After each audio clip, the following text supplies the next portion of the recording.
बिहारमध्ये पंतप्रधान नरेंद्र मोदी यांच्या दौऱ्यादरम्यान अदानी समूहाबरोबर एक मोठा करार झालाय.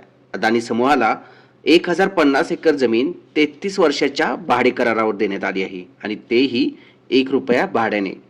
जमीन अदानींना का दिली गेली यामागचं गणित काय? चला आपण पाहूया की यामध्ये अदानींचा फायदा आहे का बिहारचा फायदा आहे, आणि नरेंद्र मोदींचे मित्र अदानींच्या बरोबरचा नवा करार हा नक्की भाजपसाठी फायद्याचा पडतोय, म्हणजे बिहारमध्ये त्यांचा विजय होऊन तो भाजपसाठी फायद्याचा पडतोय, की अदानींना जमीन ₹1 भाड्याने अशीच मिळणार आहे. सोमवारी पंतप्रधान नरेंद्र मोदी बिहारच्या पूर्णिया जिल्ह्यात आले होते. त्यांनी तब्बल 36,000 कोटी रुपयांच्या विकास योजनांचं भूमिपूजन केलं. यात भागलपूर जिल्ह्यातील पीरपैंती येथे 800 मेगावॅट क्षमतेच्या 3 थर्मल पॉवर प्रकल्पांचा शिलान्यास झाला. अधिकाऱ्यांच्या मते ही गुंतवणूक बिहारच्या